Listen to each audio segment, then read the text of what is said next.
Drop. No. Drop a 50 bag and a mop and a spot. All right. We got to start this podcast just by really, saying how really much I trying to hate keep it Sonny. peachy. This guy, this guy Sonny has ruined the Drake and Kendrick feud for me. At this point, fuck them both. I'm a J. Cole fan. Because A J. Cole fan is crazy. this guy Sonny showering earlier today. I just hear, and I thought it was somebody yelling through the next apartment over. So I put my ear out and I hear drop, and this guy's in the shower. You put your ear out like this? Yeah, I was You were trying to hear. Trying to hear. Is that- And I hear you do drop. This guy. Drop a 50 bag No. and a mop and a spot. I mean, it is. You've ruined it for me. So thank you for ruining for me. I love I'm- that it's I'm not so very spot, happy. it's spot. Spot. Yeah, spot. And then he says, I really want to keep it peachy when it's PG. But I want to keep it peachy. I mean, now he's just ad-libbing. He's the Weird Al Yankovic of Web3. Weird Al Yankovic is crazy. The Weird Al Yankovic of You fit more in that lane than I do. the Weird Sonny Yankovic of Web3. I hate being between the both of you. If It we feels want like if I'm we in the want to tennis talk, match. if we want to talk, this man Marc was attempting to sea-walk to not like us. Well, Yeah, I did witness that. Just picture I that did for a witness minute. that. Just picture that for a I did minute. witness that. I got the sauce. I don't know what else to say. Chicago's been really lucky. You were literally just doing like the Cupid shuffle, and you were like, Cupid shuffle's great. and you were like, they not like. Welcome Like to chicken the dance. welcome. I wouldn't give it Cupid Shuffle. I would give it Chicken Dance. All right, welcome to D Weekly. Okay, we're was me. moving on from this. Amy Street, how's it going? You know, it's been a fun little week with my two favorite boys at the cube.exchange office. Oh my God, you're hanging out with Solana Steve and I? That's amazing. Mine too. Got him. What up, Sonny? Shout out to Cube for having us in the office. Yeah, so we're live right now. Cube Exchange. If you're not using Cube Exchange, They wouldn't you're even a have bozo. those jackets without me. honestly. That's crazy. That's. Honestly, Does this guy want a cookie for everything? Well, Yeah. I really, truly. It truly. I would like all the cookies in the world. That's actually no bullshit. He was eating a Milano cookie right before we started this podcast. I know. I love Milanos. You I don't like haven't had Milanos? I haven't had a Milano cookie since I was in 3rd grade. Why? That's because my best friend's mom growing up used to have them in the car But why haven't you had one since? because I'm an adult. Listen, they're not sponsoring Adults this eat podcast, so we're done Milanos. talking about Milanos. But Cube Exchange. Okay, all right. Sonny looks like a 7-year-old who dressed himself today. So startups. Hey, listen. Show him the socks. Sometimes they hate the merch. Sometimes they love the merch. I look amazing. That's all I know. But Well, yeah, It's like no, the this is socks the are last fire. fit of the trip is what it looks like. This is fire. This is fire. This is fire. Gassed Listen, up. listen. I'm bringing black Air Forces back. Trying to change the narrative. No. Trying to change the narrative on them. I think you should put those on ice. If facts. If there's one thing I've learned about Web3 style, you can just if you basically I've realized this, okay, and it can, this is my opinion, okay. So What's your opinion? My- Give us your opinion on on Web3 style. style. I'm so excited about this, Marc. if you just take as many colors as humanly possible and put it into one fit, they call it drip. Honestly, there's some people that do be doing a lot, and people give them a lot of credit for it. And I don't really know if it's fashion or not at this point. But I think that there's so many people without drip. You know who I It's like blame? we might as well. I blame Justin Bieber. The man looks homeless and is rich as shit. And Who is taking style from Justin Bieber? no, but he started the trend of look like shit years ago. No. No? Ye did. Ye. Well, Ye he was the one who he started took that. it past shit. That the boots. Like the holes in the shirt and shit no, like but that. then That's the fucking Ye. and the boots that look like he's about to go fishing in Alaska. That I'm like, what are you doing here? He's also got those moonwalkers that he looks like he's about to go, jump from planet to planet. Like, I mean, he at least has an excuse. Look at the judgment in his face. Sonny's like, low key, I think his drip is nice. I love Ye's drip. You what? I love Kanye's drip. You don't like his fits? No. You like Kanye's outfits, right? Some of them.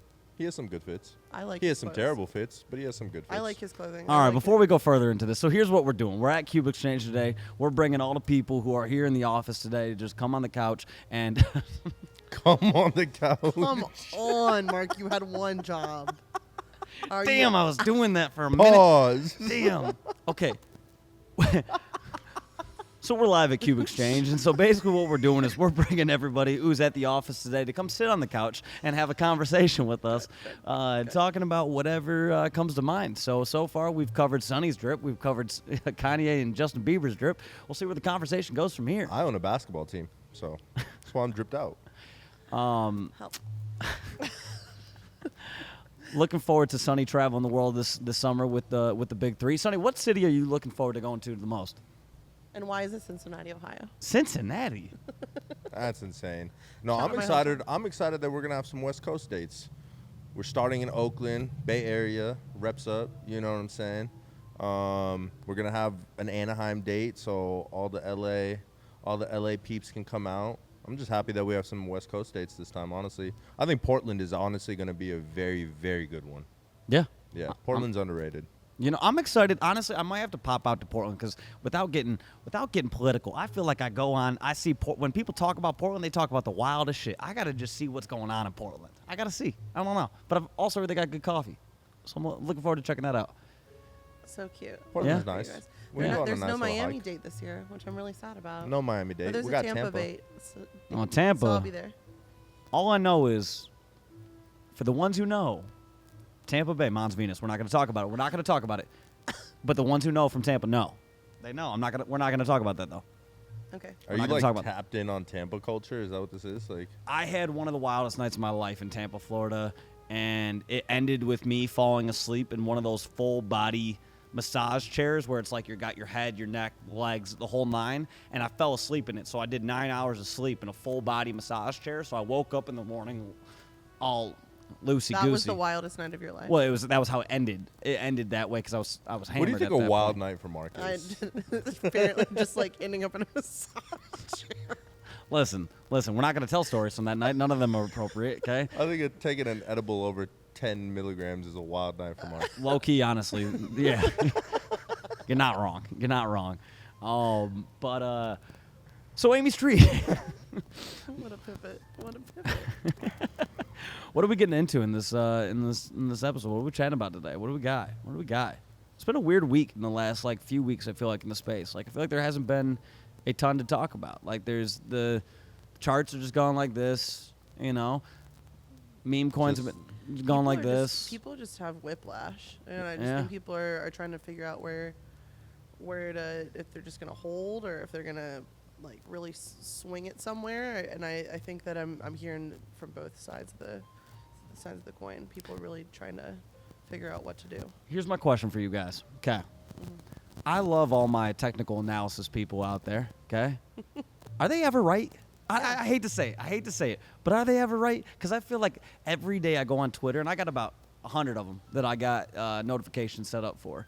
Jesus. And yeah, just to see. Who are you getting TA from? A lot of different people. But I Are they feel the like right people? That's my listen. question. But I feel like I'll see the same chart, and this one person's like, "We're going to zero. We're fucked. It's over. Go home. Pack it up.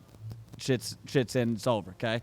Then you see somebody else. It's like, "This is exactly what I was expecting. We're going to Valhalla from here. We're all going to be rich this time next month." And somehow we always just end up right in the middle. It sounds like one day it's over, next day we're back up again. Today I think we're over. I don't know what tomorrow will hold. But are the technical analysis people ever right? I don't know. Yeah, they are. Yeah? Welcome you to just have crypto. you have the wrong people. You got the wrong notifications on. I don't know who you got notifications on for, but I've got 2 miladies and 1 friend from Mad Lads that are in my DMs pretty frequently that are like, "Hope you did this with your bonk. Hope you did this with your Solana. Hope you did this with your juke." That's great. Sonny, does she give you the alpha when she gets that information? I don't get no alpha from That's anyone. crazy. So you're Get saying the that hell out of here. so you're saying that you get information as to what you should be doing based off their Well, proper technical analysis, and you're not based off sharing of that with my us. portfolio, Didn't you say you were they- with 2 of your favorite people this week? That's crazy, Sonny. Do you guys have I big wasn't bags mentioned in the jupe and favorite bonk? people, so. Do you guys have big bags in jupe and bonk? Yeah, of course. I don't know about, of course. I'm not going to assume you've never talked to me about it. Well, So why would I give you technical analysis about something I don't know you have stake in the game of? well, my jupe is locked. Okay, well now I voting. know that, so I will My give you bonk is technical staked for 6 analysis on months. Jupe if I get any alpha. Well, I don't know. It seems like she's withholding information from us, Sonny. Do you have any bonk or jupe? Yeah, both. A lot? Locked up. Locked up? Locked up. You I'm wanna on know the bonk I'm dragon. locked up, won't let me out. Okay. I don't lock mine. What? I don't lock mine. You don't want to double your bonk? Nah, I'm just. You don't want the voting rewards from Jupe? I don't. Wow. It's kind of. That's it's crazy. It's a hot take. It's a hot take. Why is that? Because I think that I just want to be able to take my exit quicker than you guys are going to be able to. And I just think that there's a lot of people that are playing that game, and I would rather play a different game. I like to think of what other people aren't doing, and I know that there's probably people that are like, she's stupid for that. And I mean, this is the game that I want to play, and I know where my exit, what my exit number is, and I think that I'm going to have my assets locked up too long for me to be able to get what I want out of it. So this is the game I want to play. Fair. Can I tell you guys a quick story about something I fucked up the other night? You'll enjoy this. Can't wait. So the edible was hitting, right? And so It's like, I love these stories. So, edible smacking, and I look at one of my wallets, and I got $1,000 in bonk chilling there, right? Mm-hmm. So I go to the site to stake my bonk, right?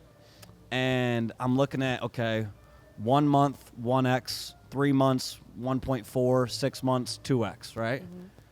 And my brain, in its high state, goes, well, it's. I'm embarrassed to admit this. My brain in its high state goes, well, the 1x in 1 month means that's the reward I get, so I'm getting double my bag back. I'm not, but I locked it. So I locked my bag for 1 month, and in 1 month I will have the same amount of bonk still. What a fucking smart But why? boy. I want to know. You're So so here's smart. no. But listen, this You're this so is. smart, Marky. I'm gonna give y'all the alpha, okay? There better be some fucking reward down the road for me locking it up for 1 month. Otherwise, what the hell is the point to even have that as an option? My guy sounds like every entitled person on crypto Twitter. Right. There better be a reward for me Listen, if I did this. literally, like the moment I did it, I was like, Bro, people really feel like they should be get reward for anything. Anything. Let me do this transaction. Is there a reward for that? Do I get my points? Did I farm something? That's Yeah. you. That's you in a nutshell. Listen, this is me high thinking I had like the quick play. I was like, man, if I then do this again next month, like You thought you were so smart. In Oh, that I thought moment. I thought I figured it out. Like I thought I had the alpha in that moment. And I know people are gonna be like, listen, like Mark, you're how fucking stupid. I get it. The edible was hitting. Okay, the sober Mark was Wild not. night. Yeah, you know. Wild night. I blame you. You had me take that Blame me. that pineapple, whatever I the didn't have hell. you take anything. You voluntarily took whatever you wanted to take. So anywho, I'm not getting rich off that bonk. That's for sure. But that bonk is locked. Hey, but like people sell crypto? You talking about exits? Yeah, that's crazy. People sell Not crypto? Sunny, I'll tell you that That's much. crazy. Sunny So- definitely doesn't sell crypto. I'm a bag holder. I'm a community member to the fullest. You Are actually. you super proud of yourself? Oh yeah. I love These that for you. communities love me. I sold a third of my Jupe airdrop and bought all my furniture in my Miami apartment, and it is the best decision I've ever made for myself. Sounds fire. Wow. Did you pay taxes? Yeah, I did pay taxes. I mean, if it was not for this year, I will pay Narc. taxes. There it is. I was next trying to catch you, see if you were talking about it, because technically that's next year now. Okay. year. Yeah. Sound I like will a pay narc, taxes on Mark. it. Huh? You sound like a narc. I'm a good girl. The anywho, so locking your bonk. What? This conversation, the worst. So where are we? How are we feeling about this summer? I mean, this summer because I feel like typically crypto kind of shits the bed in the summertime, but then Solana summer. you know It's still Solana summer. is it? I think this summer's finally going to be. Is it finally going to be Solana summer? Is that the What you truth mean, of it? finally? Finally? When was it? Was it Solana summer last summer, ma'am? No. Or the summer before that? Because I both mean, those were Solana, shit. Solana summer, truthfully, is a mindset. So Well, if that ain't the cheesiest shit I've ever heard. no, I really think that this summer is gonna hit. They usually kind of say like sell in May and go away, but I'm definitely not planning to do. I'm holding and not really moving my main shit, my main convictions. Meme coins I don't even know if I'm gonna play around with. I think that I played around with meme coins at least till the next like big wave where we see like it really pick up again. I'm just like holding for now. I'm really comfortable holding.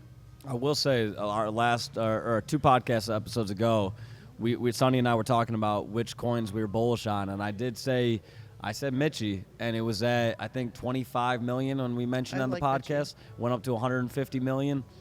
We gave the alpha publicly. Wow. Publicly How do you feel? Real dumb. I sold too soon. Yeah, you know. So you sell too soon, and he never sells. Yeah. The No, dynamics are really actually, I great. feel like I normally. That was one where I screwed up. It was. That was your Costco hot dog. I bought it. No. Because he sold Costco hot dog Too mad soon. early. The first time I've ever heard him sell ever. Yeah, that's tough. Why are we just putting me on blast for my trades? No, because you never sell, and then you sold. Well, she Costco also hot put you dogs on mad blast for early. your fit. So. I'm just roasting both of you because you guys roast each other, and you guys both need a little bit of, share the love. That's fair. That's fair. Now, what did we say we were going to talk about before we started this podcast episode? I can't remember. Absolutely nothing. No, that's not what we were gonna say. We said Absolutely probably nothing. nothing. And There it is. Celebrities. Actually, can we give a quick shout out to Ansem and his videographer for the video that they dropped the other day? I was watching that and I felt like I was watching like the Web3 version of Project X. Like that's how that shit looked. It looked hype as hell. I'm gonna be honest, if I'm too old for that lifestyle anymore. I'm in my 30s. I'm too old for that. I'm washed. I can't do it. But like, if I was 21 watching that content, like, I'd be eating that Washed shit up. in your 30s is tough. For the party lifestyle, yeah. The party lifestyle for sure. But I am saying I'm looking forward to that first episode because I really need to see how much Ansem actually trained for that fight, and I have a feeling there's I'm gonna so be excited to there's see gonna be a this. clip where he goes, "I haven't trained for this shit at all," and then Wasn't there already a clip of that of him? In I'm that sure there'll be a video? more in-depth clip, maybe. I don't know. There's too many clips. I mean, we know he didn't train. Do we think that he and Kook are actually fighting? Is that a thing? Did you not see that on Twitter? No. Oh, They, that was like, went funny. at Yeah, it. they were going back and They forth. went at it. What was Kook bitching at him for? I don't even really remember the initial of it. I just know that. What he said does that he could anybody beat his bitch at ass. anybody for in You this know what I mean? space? He just said he could beat his ass. That's always the male But I like guess, like, response. I Kook- could beat your ass. Kook came out with pictures of him like as a boxing champion way back in the day. Well, I mean, to be fair, you don't need to be a boxing champion to give handsome hands. I don't know. I think mean, there's a lot of people who pay money to see Ansem win after like they want him to have the comeback Well, and pay for his training. I don't think Ansem's in bag season. He's not training. I don't know. You look at, like, honestly, people can hate on, like, Jake Paul and Logan Paul. Jake Paul trains his dick off for this stuff. Like, if you're actually going to, like, truly want to win, you have to train your dick off. But, like, he stopped doing everything else he was doing to train. Ansem's never going to do that. I'm super glad that they do this in this space. Like the crypto boxing stuff is so funny, but I don't understand why we send like the leaders in our space to go like demolish each other in the ring. Like it is a little bit like if we step back and look at it, it's a little bit crazy. I mean, but who else would we send? No, I mean, do we have to send anyone at all? Like, why are we doing it? It just is Let's like a just little hoop. Wolf of Wall Street. We should just hoop. We should just what? We should just hoop. And we do hoop. Well, but we already know TG and Easy are the best at that.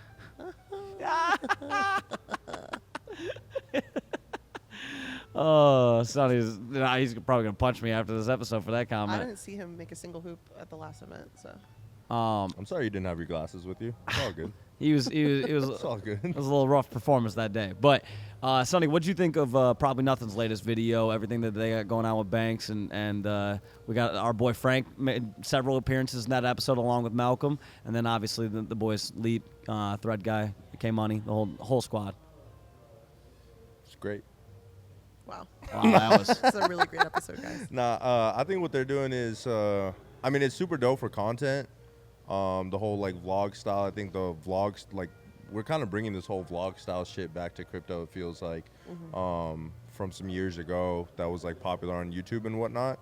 I think him using his influence. I think we've probably talked about this before, but like I remember being in ETH Denver and just like he was on the ground as far as just like attending these events, connecting with people. So it's not like, I don't think it's on just some like, let me show a lifestyle and portray a lifestyle, but rather like, this is what we are actually doing on a day-to-day basis, and portraying crypto in a cool way. And we kind of need that cool narrative for this next wave of onboarding.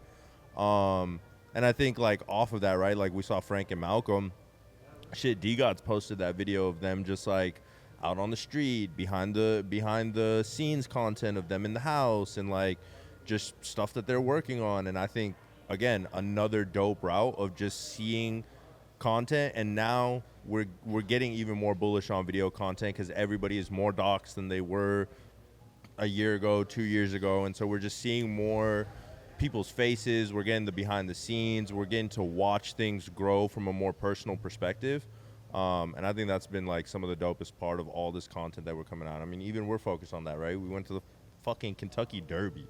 Like, Derby boys. to vlog out there and ask people over there about crypto. And How did that go?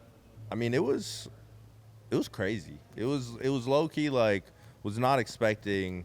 Well, first of all, for like what the people Derby who was, don't like- know anything about the Kentucky Derby and like who the clientele is, like who are the people you guys are interviewing? Like what are their age groups? Like what are Old like, white people. Old white people.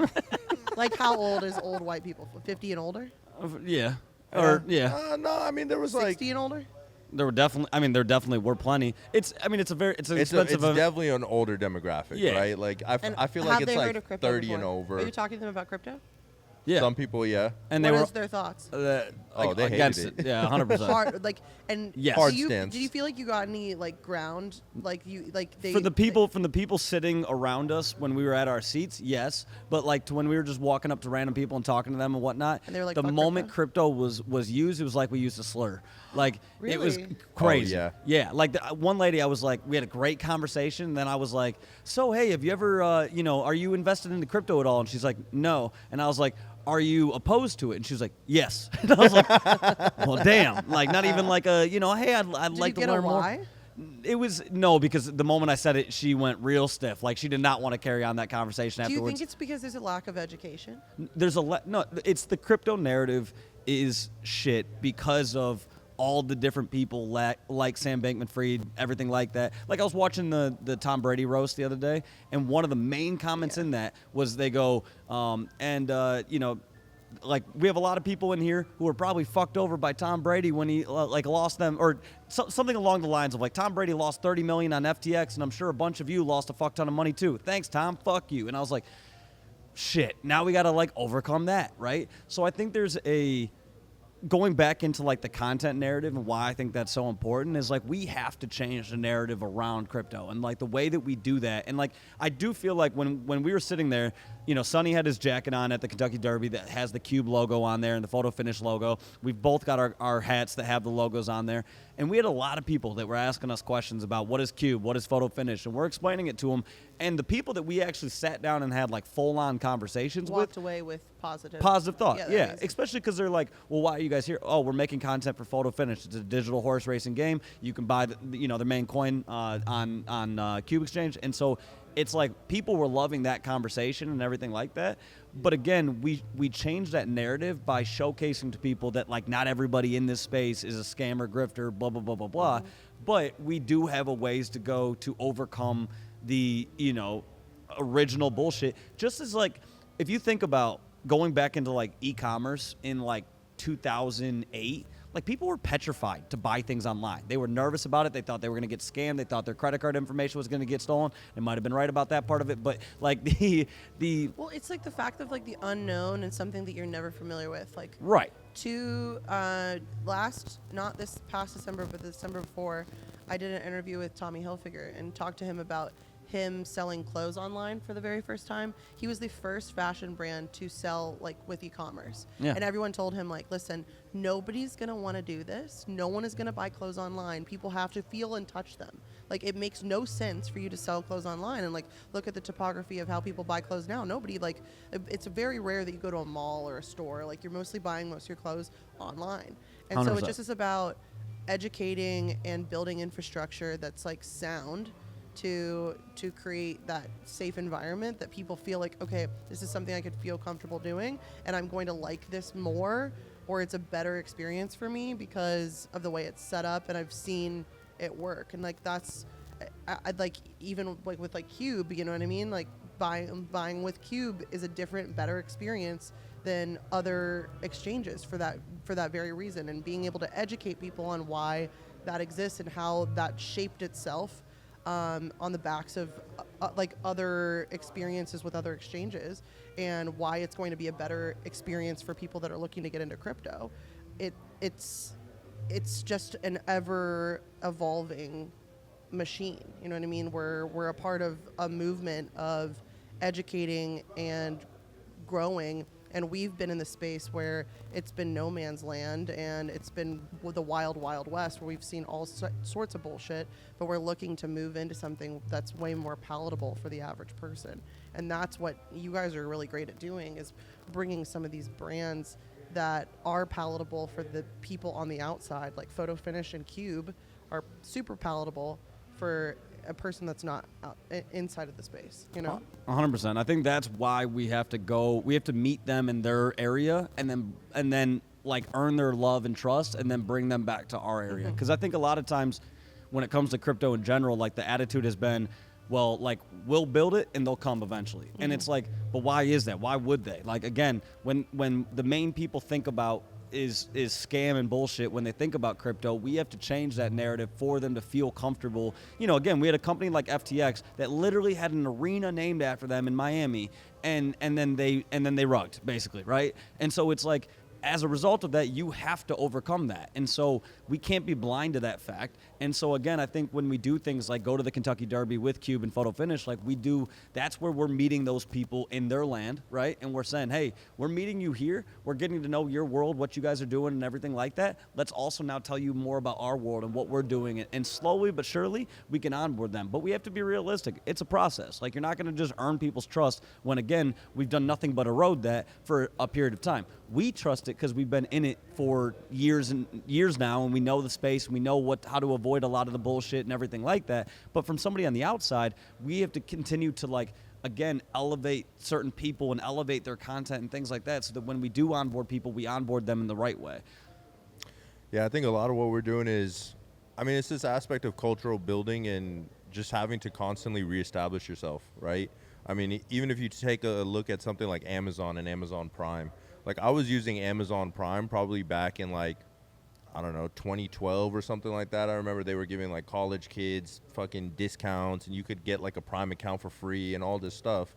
But think about how many people probably didn't even join Amazon or Amazon Prime to, like, 2017, 2018, right? And that's, like, what, 5-6 years after?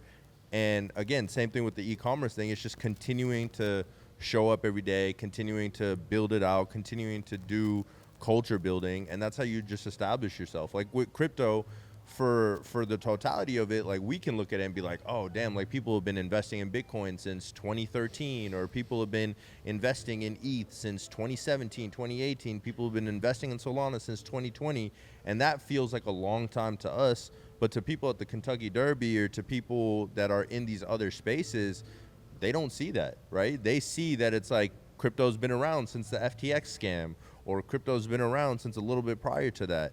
And it's constantly this aspect of having to establish yourself within, just like establish the industry within the world, right? It's literally like establishing it every day and turning it, like, they constantly see crypto and they start seeing it in a positive light. It's like, okay, I think I do want to get involved.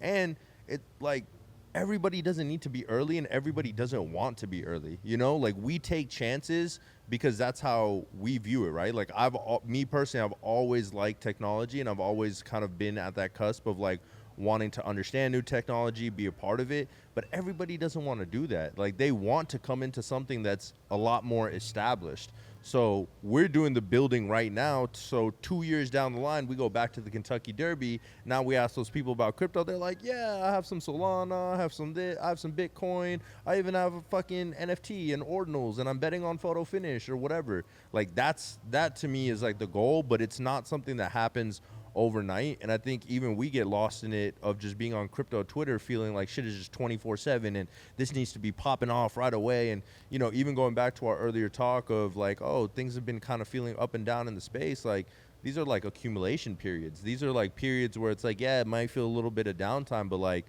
days are coming, right? And I think that's something that in the macro, it's just you're continuing to show up every day and establish why crypto belongs and why more people need to be a part of it. 100%. And I think that's the ongoing journey that we have with this whole world, and why content is so important. So when I look at what Banks is doing with Probably Nothing, it's like there's a ton of people that have been gigantic fans of FaZe for a really long time that are now seeing this new chapter of FaZe, right? Like there's obviously been a lot going on in the last few weeks with FaZe, and now, you know, Banks is more openly talking about crypto and everything like that. And so there are obviously going to be some fans who look at that and they're like, I heard crypto's a scam, blah, blah, blah, blah, blah. But the way that you earn their trust and their respect is by bringing not like the scammers and Web3 grifters onto those episodes, but you have people like Leap, Thread Guy, K Money, who are all well-respected people who are coming into this, who are now the kids who are watching that content, whoever's watching that content, young adults, whatever it is, they're watching that and they're learning from people who are actually people that like we all can be proud to be the ones that are like helping onboard these people, right? Then you obviously have people like Frank and Malcolm and some other people who are making like guest appearances. And again, it's like the quality of the people that they're seeing in that content is great, right?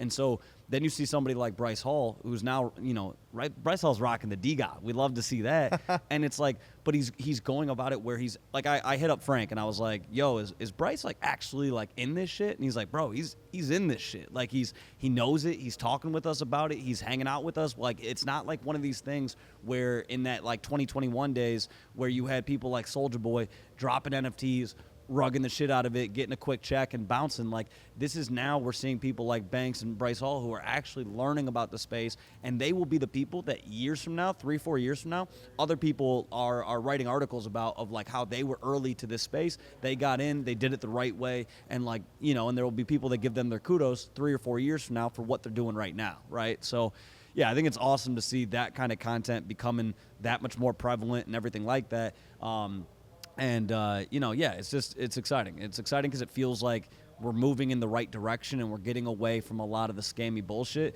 And we have new people who are stepping up as like key content creators. I got to give a shout out to Cross.eth. Like, Cross has been killing it. Like, I feel like I've seen him in everything. Cross. Just a genuine great dude too. And like, again, we're seeing these people who are crypto natives that are helping onboard some of the well-known Web 2 people, and that's a fucking W. And so if we onboard these people the right way, we educate them, we show them the fun that we're having. Again, like, when I see that Ansem video, it's not my lifestyle. I'm not a big, you know, club guy and shit like that, but I know there's a lot of younger people who love that lifestyle, want that lifestyle, yada, yada, yada. They're now seeing that. And again, Ansem's somebody where, yeah, if you follow him on Twitter, like, he's probably going to feed you 100x or, you know, 150x at some point in the next, you know, month or two, right? Like, it just happens. So it's all about onboarding people the right way, showing them the fun that we can have, and you know, realizing that, like, yeah, talking about, like, the nerdy blockchain stuff is for a lot of people, just not for everybody. And we do have to have different content for different people, because not everybody's going to come into crypto because they're a decentralization maxi. Like,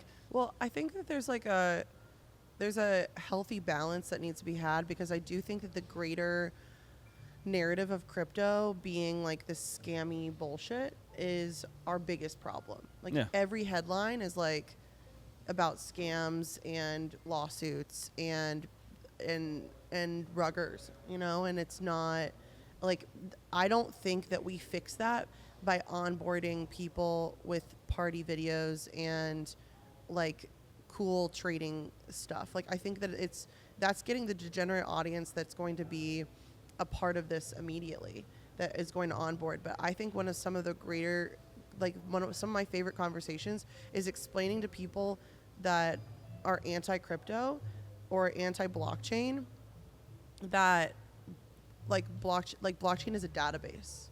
Like, people genuinely don't understand that. Like, they don't understand that, like, the purpose of blockchain. Like, people just don't understand what it is. And I think that more education around like the purpose of why it actually exists, and then like crypto degeneracy is built on top of that, and like people who have that high risk tolerance can play around in that world, but like blockchain in general could shape industries and like really help people's companies out if they just knew what the fuck it was. And I think most don't. Yeah. You know? And I think that's where, again, I think that was the original approach of like crypto was let's explain to everybody the technology, let's explain to everybody like the ways that it can affect your business in a positive way, the ways it can help, you know, just in general, like the entire world. There's so many benefits of it. And I think like, yes, there are a lot of people that we should onboard through that process, but we also have to think about how do we onboard different groups of people, and I think different groups need to be onboarded in different ways.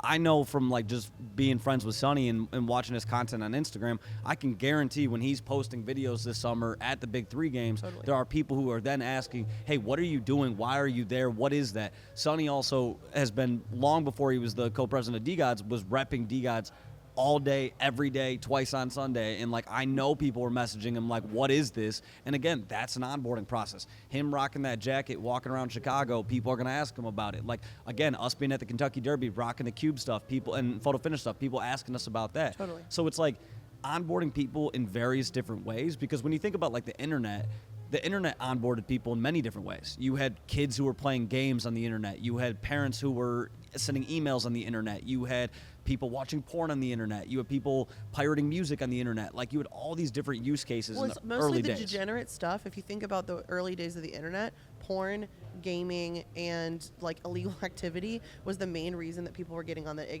internet. So when you look at crypto, it's like a very similar dynamic where it's all that degenerate stuff that onboards people, and then like the like normie layer gets kind of layered in there, and we're going to see the same thing with crypto. So while I think that there needs to be the degenerate content that onboards people to that degenerate side, because that's how we formulate that base layer, we also need to be readying the greater educational space and getting PR, getting people out to Congress, speaking at like speaking on the news. Like, I just think that the space needs better PR, and I don't think that the nerds are the people to do that either, because I think that we use too much jargon. I think we need to get rid of a ton of different language, and we need to come up with different ways to explain this shit, because if we're like, even the words we use that we feel like are dumbed down are starting on like chapter 12 for the average person. Right. I could not agree more. And I think that's, again, where when we're making content that speaks to their language, then those people are going to be that much more likely to want to pay attention to what we're doing. But I also feel like, and Sonny and I have had a trillion conversations about this, of like, if all we're ever doing is making content where we're talking about crypto this, crypto that, blah, blah, blah, blah, blah, we're going to lose people, because Totally. there's plenty of people that, again, if you take just life in general, everybody's got that one friend that only talks about one subject. And that friend is the worst friend. Like, nobody wants, like, because kind of like Sonny with how Marc often is the he worst just, friend. Kind of like how you talk about the Lions all the time. Yeah, I listen, swear. if talking I about one of the swear. greatest teams of all time and then the future Super Bowl champions is a bad thing, then I'm sorry. I don't want to be right. But no, it's like, if you only talk about one subject, again, there's just something about that like it's just so unbelievably boring, and you're pushing away people. If you can talk to them about, like, you know, Sonny and I had conversations with Uber drivers where we're talking about the Kendrick Drake feud, and then also talking about what we do. And again, you're speaking their language to onboard them into your language, right? And it's like, if you're talking to somebody about music industry stuff or fashion aspects of things, and then you're talking to them about what you do and what you've been doing with Rove and what you've been doing with, you know, Stars or with the Arena. Thank you. There we go. And all these different things. It's speak their language so that they are more likely to listen to your language. And I think that's the biggest issue that we've had in Web3, but where it's changing now, where I feel like now more than ever, we're seeing people make high quality content that's easy to digest. And again, we have so many people who are speaking the language of all these other people, making more content outside of just crypto stuff, because we do have to at some point realize being a crypto person is not a personality trait, and should not be. It is an aspect of our life, and a large aspect, because we care a lot about it. But like, that can't be our personality. It just can't be our only thing. Like, because if that's the case, we are alienating 99.99% of the world population. Which is why I'm super bullish on what FaZe Banks is doing, Yeah. because probably nothing is so dynamic and it's so consumable for his audience, and it is like the dusting of what this space kind of looks like. That's not like shoving it down your throat. That's using language that's not super technical and explaining stuff while also just giving you enough to get you interested, and then driving people into the space that are going to be like, his audience is a great Yeah. example of an audience that would be totally down to get into crypto. It's like that degenerate 100%. gaming, like internet human audience. Like, you're perfect for crypto. Welcome. There's donuts in the back. Yeah, I mean, yeah, I mean, honestly, it's like I was listening to a podcast the other day, a Barstool podcast, and there's Arian Foster, there's PFT, and there was Billy Football, these three big Barstool personalities, and crypto gets brought up, and Billy Football is explaining crypto to people, and I would say his pitch was it was decent. It was decent. It wasn't accurate, but it was decent. It was a decent try, Right. But I was listening to it and I was What like, did he okay. say? Honestly, it was long. It was like 15 minutes. I actually screen recorded it. I'll add that into this clip because I'm definitely gonna. It was good. It was good to see. I was curious to see how other people talk about crypto, right? Cool. But what I do know is, okay, if I'm talking with those three people, right? Like, let's say I'm at some event and I meet those three people, right? You have to speak their language in order for them to listen to yours. So if I'm talking to PFT about, oh, hey, the Washington Redskins just drafted Jaden Daniels in the NFL draft. What are your thoughts on him? Do you think he's going to be, think he's going to play well, blah, blah, blah. Aren't they the football team? What? They're the football What team. did I call them? The Redskins. Oh, well, shit. Yeah. My Go bad. Walk that one back. My bad. Don't cancel me. No, they're the Commanders, by the way. They're not even the football team anymore. Yikes. But if I'm talking to him about the Commanders, God, that took a sec. I'm still not used to calling them that.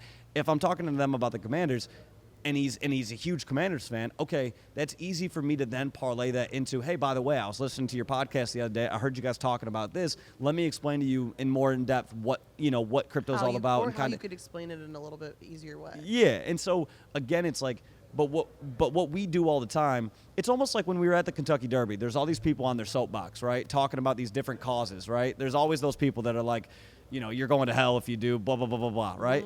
And it's like, they're not attempting to even they're yelling at you, and no one's listening. I literally said to Sonny like 10 times, I was like, these people are literally out here for like 10 hours. Not a single person has uttered a single word back to them. They are just yelling, and nobody's listening. And in a way, I'm like, that's what we did with crypto for a long time. We were on our soapbox yelling, and no one else is listening because we're not attempting to actually have a conversation. And again, I think that's what we're changing. How do you explain crypto when somebody asks you?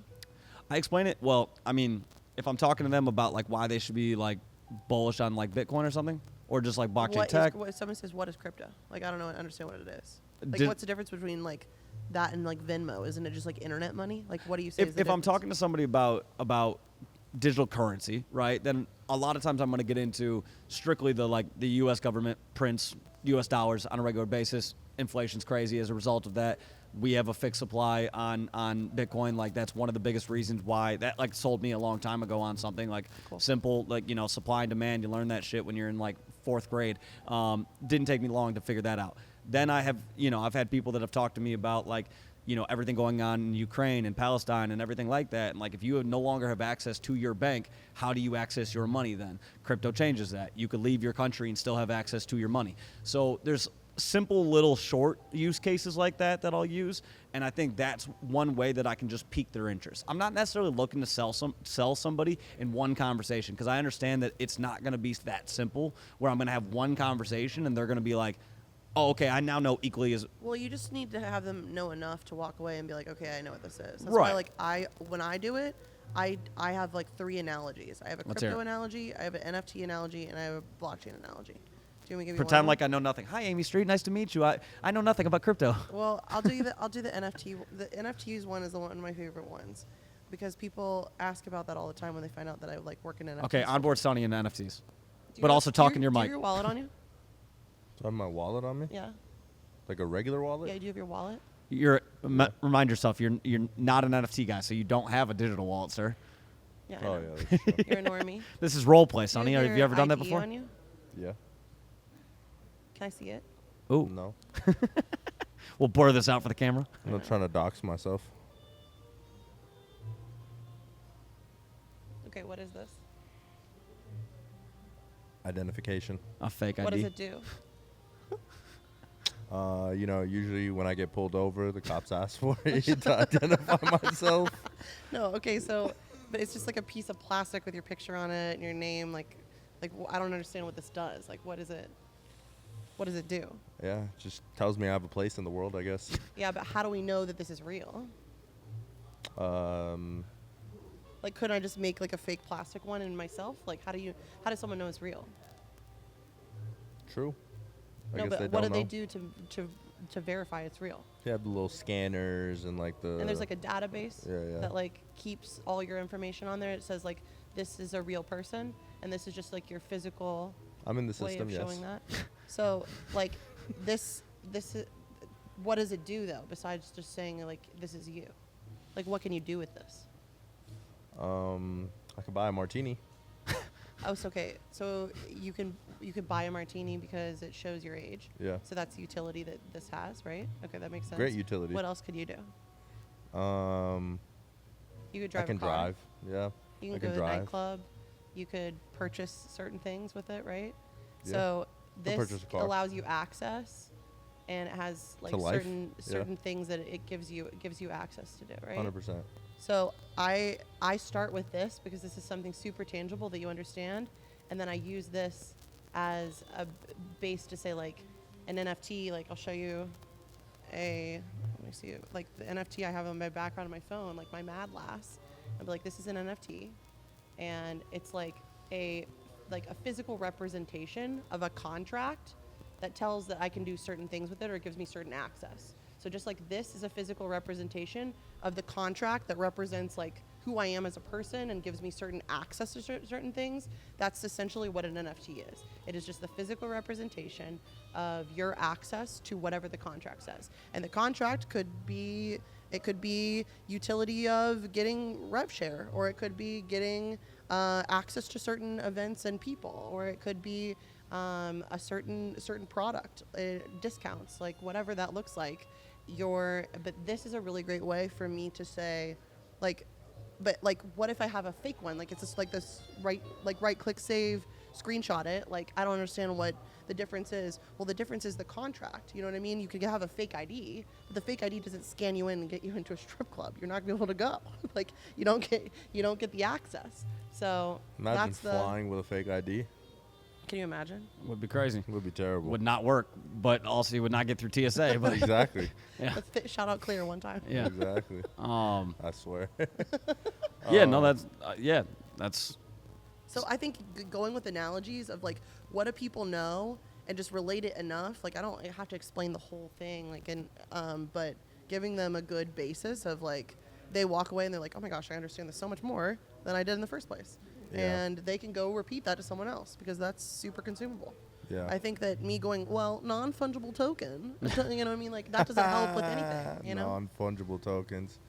Yeah, I mean, I think it's important to speak their language, kind of, you know, what you were saying, Mark, as well as just like finding things that pique their interest. Like, I mean, like to your point of like repping the DeGods, right? Like me honestly repping DeGods for like a couple months in the initial phases, just had my homies reaching out like, bro, I want a DeGod, bro, I want a DeGod, like how do I get one, whatever. And I had a homie pay for his wedding off of selling a DeGod. You know what I'm saying? Like another homie bought a car, and it's like you tell that, like I've told that story to other people that are like, what the fuck, what do you mean? But you say something like that where it's like real life, right? It's like wedding, you know, like that's tangible, car tangible, and something that you probably want or something that you aspire for. And not to say that you're going to get that off of an NFT, but there's an aspect of just piquing people's interest of where they are, sharing those stories of big wins in the space. Like at the end of the day, man, people care about money. You can like try and avoid it as much as possible, but a lot of people care about their financial situation. And if you're speaking to that and you're speaking to there's opportunities in this, that's fire. You know what I'm saying? Like that's one way to pique someone's interest. Other people are like, yo, really like this community aspect, or they're already in communities today, or they're already going to like markets or art shows or whatever. What's the difference between that and doing it in this space? You know, there's not that big of a difference except for really like blockchain and maybe how it's put on or whatever. But those are ways of just piquing interest of people. But I think it's important that you understand when you are talking to someone what their interest would be, right? Like I'm not going to talk to someone about, yeah, and you can make 100x on meme coins if they don't really give a fuck about like making profits and they care about other things in life, right?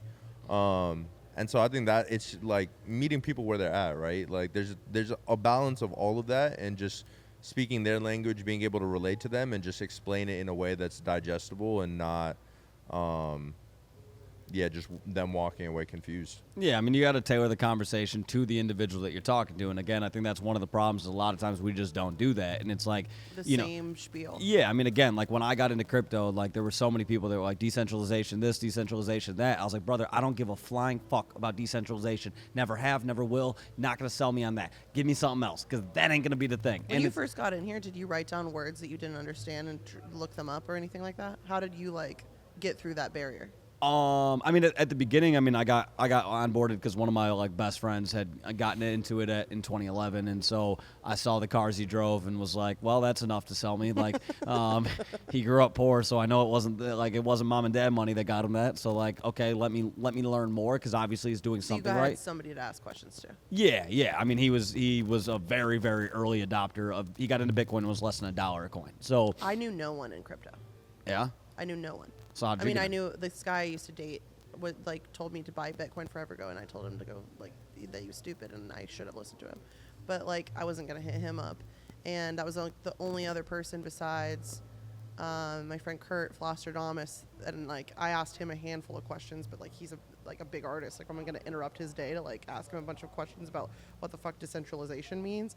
I was like listening to Twitter Spaces and stuff like that, like they were a college course, and writing words down, Googling them, and going to group chats of like new people that I had met in Twitter Spaces or whatever, and like being like, I'm sorry for being an idiot again, but what the fuck does like non-fungible mean? You know what I mean? Like, I think that there's so much barrier to entry Yeah. because we have so much like stupid language. Yeah. I think that's one of the things that we have to overcome is, again, how do you make it simpler for people to understand? I do think, again, you have to have enough demand for people to want to learn, right? Because when you do think, again, about things like the internet or whatever, there was a learning curve with it. Texting back in the day. Remember doing T9? Like, Holy shit. you know what I mean? Like, there's a learning T9. curve. That is crazy. But, Oh you know, my That aged God. all of us. honestly, there's a few people who just saw that clip that are like, what the fuck is T9? I'll tell you what, Frank DeGods doesn't know what the fuck T9 is. Oh, Wait, Frank does. y'all No was way. never texting No Bay way. off a flip there ain't phone. no way he knows what, bro. Frank, comment below and let Do us you know know how if you know what T9 we is. were like 13 when that was a thing? They were Frank was- never cupcaking on the flip phone, just no. sending the colon with the Yeah. What the fuck is that? What are you talking about? The colon with the fucking Okay, yes, with the Semicolon? No, what you're talking about with the parentheses? yeah, parenthesis. Yeah, For yeah. a smiley face. Yeah. know. Oh, Yeah. But but yeah, I mean, again, it's like there's a learning curve to a lot of things in life, but you have to find a way to pique their interest enough to get them to learn. Again, I think the major pitch for the last like few years was the decentralization aspect. And again, there are plenty of people who are interested in that, but those people who are interested in that already probably know about crypto. well, Like, the decentralization thing, like, whenever I use the word decentralization, people have no fucking clue what I'm talking about. 'Cause they don't even know what It's centralization like means. owning your data is a better way to say it. Like, people are pissed about like all these platforms own our data. Like, okay, cool. Like, that's what the blockchain solves that. You know what I Right. mean? And I think that there's like, what are the sound bites that people are going to buy into? You know what I mean? Yeah, That's what we need to just focus on. and I think that's where this whole conversation comes full circle. It's like if you're speaking the language of the person, like every person is different. So if you're trying to onboard everybody with the same pitch, then your pitch is shitty because Totally. you need to onboard them with the pitch that's going to work for them. There are certain people that want the decentralization pitch. There are some people who want the NFT pitch because they like art. You know, there is the pitch of just, hey, like degeneracy of meme coins and all the different things that you can do with it. There's the pitch of, you know, so many different aspects of like the cultural aspects of watching the content and the cool things that people are doing, and okay, hey, this is what this lifestyle allowed them to do, right? And so there's a different pitch for every single person. And now I think more than ever, we've like come to the realization of like, hey, one pitch is it's not a one size fits all. We got to stop trying to do that. And if we onboard people with the pitch that makes sense for them, then we're actually going to get them to give a shit. But like, other than that, like, we can't just expect people to care about crypto. We have to give them a reason to care. And it starts with high-level content, starts with high-level conversations like we're having here today, and then also just learning from our prior mistakes of saying, hey, last cycle, here's the pitches that did work, here are the pitches that didn't. How do we learn and change that? Okay, here are the negative things that people do think about crypto. How do we change that narrative, right? And so, again, it's like, it takes a team effort from everybody that's in the space right now. So if somebody's in the space watching this right now, you have the ability to help shape the narrative of crypto. But again, if you're launching something and rugging the shit out of it, if you're scamming, if you're grifting, if you're doing this, and this, then you are holding back the space because you are preventing us from getting to that next phase of people truly accepting this as something in the future. Now, there is no aspect of life that doesn't have scams and shit like that. Every aspect of everything has scams. But the more that we can do to help people try to avoid those and to help people see the people that they should be following, the people, we have so many smart minds in this space. People like Soul Big Brain, people like Mert, people like Bartosh, people like the two people sitting with me today. Love you both. All the different people that are in the space that others can learn from. Like, it's important for us to keep platforming those people and to show to other people, hey, these are the people that you need to listen to 100%. and learn from, because those are the that's how we fix this narrative. It's gonna take a minute. No, I think to that point too, like, obviously all the people that are launching rugs, like scams, grifters, and all that bullshit, like, obviously hold us back. I think there's a certain degree of, like, people that just continue to focus on shedding a light on that shit that's going on without shedding a light on the good stuff that's going on is also holding us back. Yeah, I would agree with Like, that. people, like, there's too many times where it's just like, bro, projects from 6 months ago, people are still bringing it up on some, like, and what did you do? And what's going on with this? And what's going on with that? Fam, none of that shit helps. Like, that shit does not help crypto move forward. It doesn't help your bags. It doesn't help other people's bags. And honestly, you just look lame as fuck on the timeline. Like, to me, it's just like, that shit does not, like, it doesn't actually do anything, because you're not even showing people how to vet things moving forward. It's not even like you're showing it in a way of like, oh, these were some red flags to avoid next time you see this come up in the space. They're not even, like, teaching like that, right? So to me, sometimes where it's just like constantly shedding a light and focusing on the negative stuff that's going on, and then wondering why all your favorite projects aren't getting the shine that they deserve. Well, fam, you're not shining a light on them, and people are not shining a light on them because they just, like, the negativity obviously goes a longer way than, like, positive tweets and talking good about certain things. And I think the more we can get away from that and focus and put the narrative on the people that are actually building, like, highlight your favorite artists, highlight your favorite builders, your favorite projects, your favorite products, and do that more often than the latter, then we can actually move forward and help reshape the narrative. I have a question. Do you think, so Twitter Spaces are obviously, like, a huge hub for where people get information, where people have conversations, and where the community gathers to talk about hot topics, right? There's, like, a meta that's been happening for over a year where people make the titles of these things super controversial, that are like, is crypto a scam? Is Bitcoin going to zero? And it's like, that's the headlines that our people are presenting. Like, even if the content is super progressive and you get in there and, like, you're having, like, great conversation that obviously proves otherwise, like, from the outside looking in, do you think that that's good for us? Like, I think that it's like, while it's clickbait and, like, that gets people in the space, like, they might only get a soundbite. You know what I mean? I'll say this, I and you may disagree with this, I don't think new people are coming in via Twitter Spaces. Like, if I ask normie friends, do you know of Twitter Spaces? 95% of the time, their answer's been no. I think it's not optimized yet, but I think that once they get the optimization right, that we will. There are more, like, during the NFL season, I would join Twitter Spaces of NFL teams, like, their fan bases and stuff like that. People do use them, but Twitter's still a platform. When you think about, like, if you're ranking social media platforms, number one highest usage by far, Instagram. Second, probably TikTok. Third, if you consider Snapchat.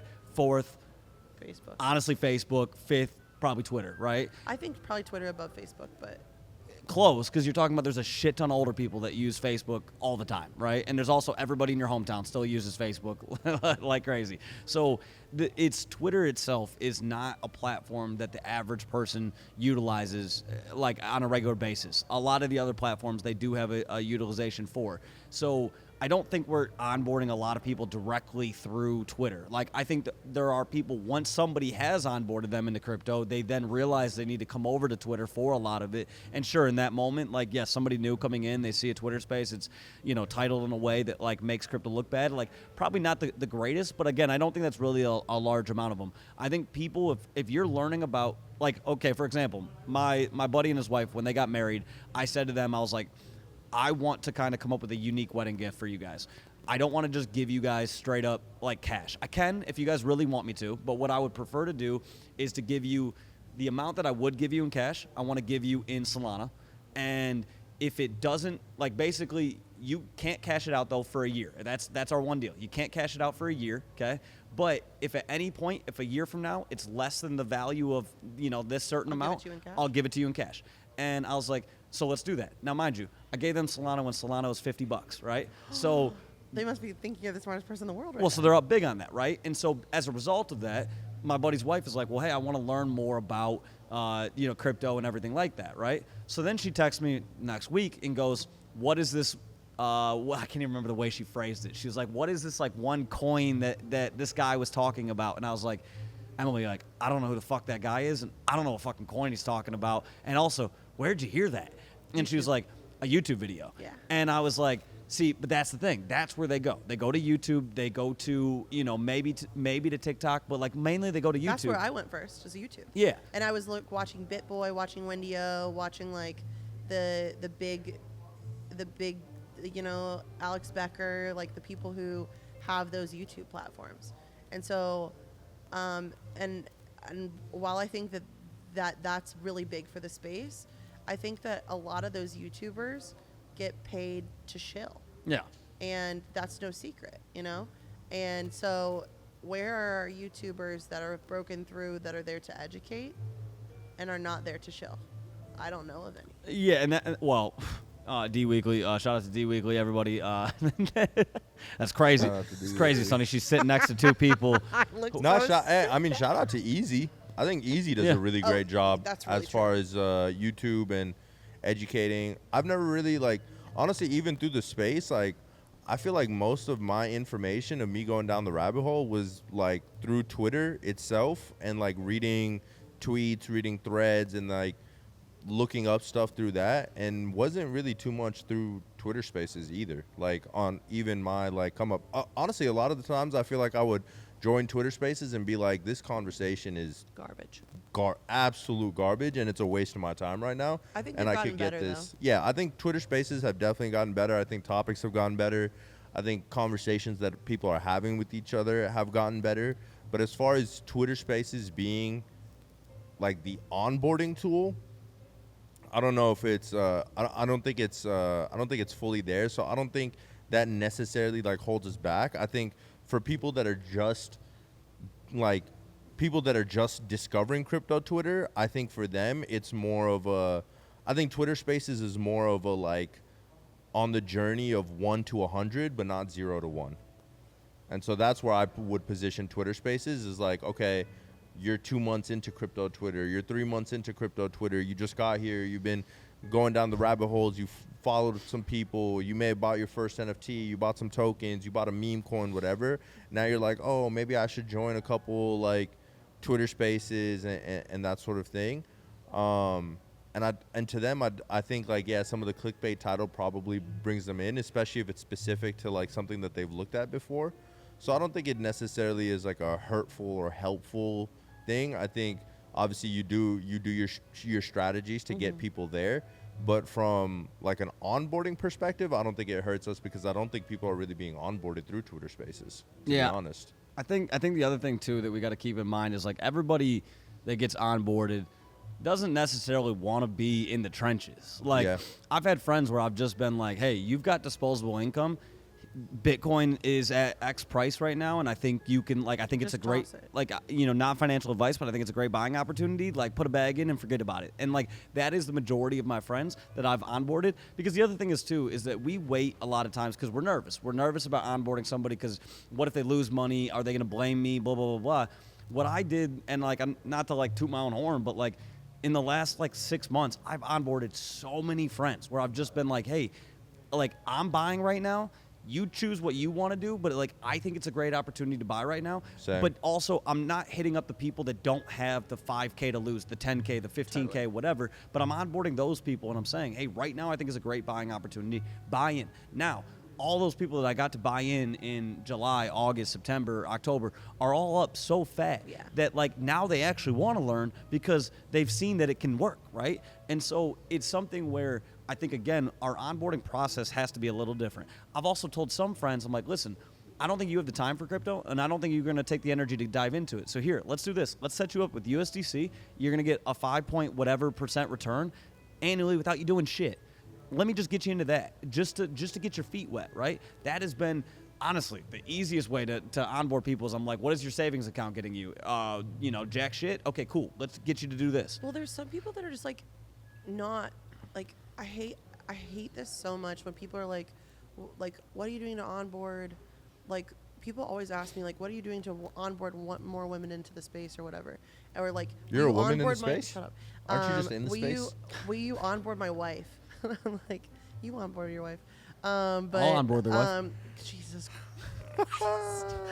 I just broke the fourth wall and looked straight at the camera on that one. Holy crap. But Got you flustered there, Amy Street. that was so much.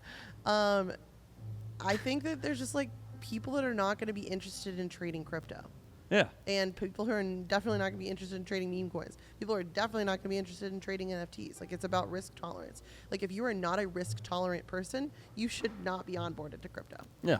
Yeah, 100%. And that's where, and if you're maybe way less risk tolerant, maybe like, I mean, again, maybe we do something safer, like USDCs, that, something like that. But it's also like, even then, it's like, I agree with you, but like, I don't go out of my way to onboard people anymore. I used to be like this evangelist of crypto when I first got in, and I was like getting on my Instagram and being like, I'm opening up this free Zoom link and I'm putting on these sessions if you guys want to come learn about crypto. And I would put on free sessions on Zoom where people could come learn from me about how to set up a wallet safely, how to get into crypto, what an NFT was, what blockchain was, what crypto was. And I was doing it for free because I was just so fucking bullish on crypto. And I wanted people to I was like, all you got to do is subscribe to my podcast. And then that's how I was getting normies to subscribe to my podcast on YouTube. And now I don't do that anymore because I just think that not everyone is built to be in this space the way we are in this space. Yeah, I mean, and I think that's where I go back to, I don't know if when I onboard people, I think, and this conversation comes completely full circle, but it's like, I have more people asking me because they're seeing like the things that I've been doing lately where they're like, okay, you were at Art Basel, then you went out to New York, then you went to the Kentucky Derby, now you're in Chicago, like wherever you're going next. People be asking me like, where the fuck are you? Yeah. Like, just where are you in the fucking world right now? Outside. And they're just like, yeah, I'm just like, I'm outside. They're like, I have a group chat of homies that I've known since high school. And like, they'll sometimes just message and be like, bro, what the fuck are you on right now? Like what is happening? And I'm just like, hey man, But crypto life is like, crazy. that is not everybody's life in crypto, though. You It's know what not. I mean? No, like, it's I not. think we live a really weird life. Yeah, we for sure do. No, but I'm talking I about think- that's a way to onboard somebody because but they're going to people ask see the that, questions. Yeah. People then see you that don't and they're want- like, oh, what's going on? But you Like, don't want people to think, oh, just because I got into crypto means that I get to travel the world and I don't get to think do all this kind of I stuff. don't think it's about that. Like, my main thing is always just like, crypto has afforded me opportunities that I don't think that I would have had without this industry. If that is something that may even interest you in the slightest bit, or you have something that you're working on, I mean, I think so many people, even you look at, like, not to bring this to like the pandemic and COVID and all this shit, but during that time when people were in the house, like, so many people were creating hobbies, doing Etsy stores, doing fucking like selling something, right? Doing some sort of entrepreneurial venture. And I think that even goes so well with crypto because it's like, okay, whatever you're doing out there, whatever it is that you might be creating, there might actually be some lane for you to do that within this space.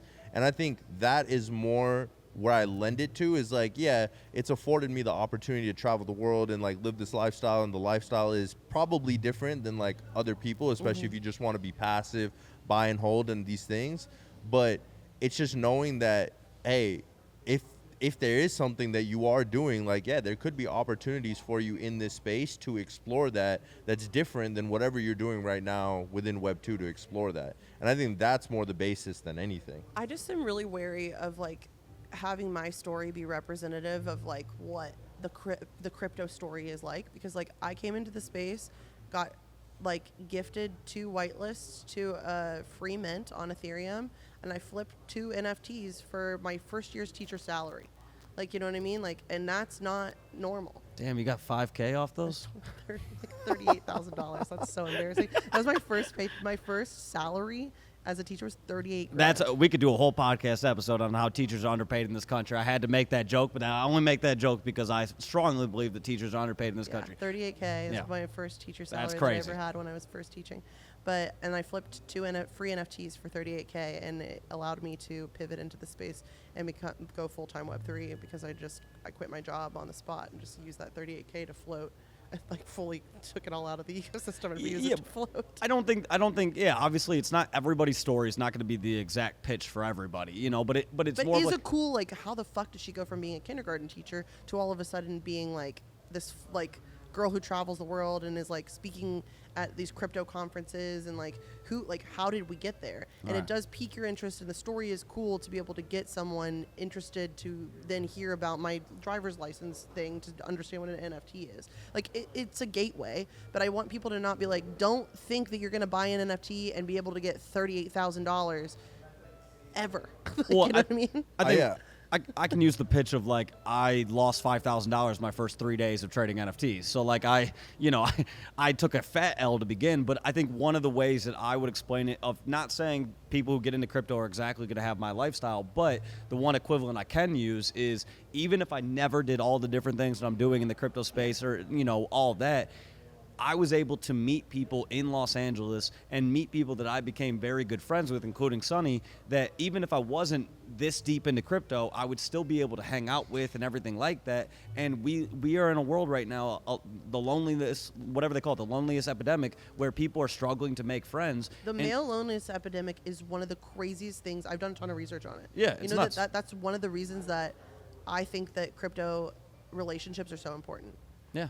Like, and I'm so down for men being crypto bros. Like, you guys want to just be all homies and you want to drink out of shoes and you want to travel the world together and you want to just do whatever. Like, I'm Sleep so in bullish RV on together. it. I'm so bullish on it because it is a fix for the male loneliness epidemic. And I'm really bullish on community for that reason. But it's like, even if somebody gets like 2% of the lifestyle you live, 5% of the lifestyle you live, right? I don't think it's necessarily about like, hey, you get into crypto, you're going to be doing this. But again, there's like those opportunities that exist where it's like, think about the people that are in this space that maybe aren't necessarily in this creator lane, don't even work full-time in Web3, but also show up to Art Basel, also show up to Breakpoint, also show up to NFT NYC, right? And it's like that experience in that city with those people and doing these events and everything like that is completely different than you just pulling up to New York by yourself, or you just pulling up to Singapore by yourself or wherever. Totally. With that, let's wrap up this episode. We got a few people that are getting ready to leave, and I think we need to say bye to those people. But I think this conversation has been great. And again, I think we could probably have this conversation for like 6 hours. We're already close to an hour and a half. So we'll wrap it up from here. Remember when we thought we had nothing to talk about? Yeah, that was crazy. Yeah, we turn on the mics and we just get talking. But with yappers, that said, professional yappers. Yeah, we're professional yappers. Shout out to cube.exchange. Shout out to Photo Finish for making sure we had a great old time in Kentucky. Shout out to cube.exchange for hosting us right now and allowing us to have this conversation. Shout out to Amy Street for just being Amy Street. For being a woman. And no, okay.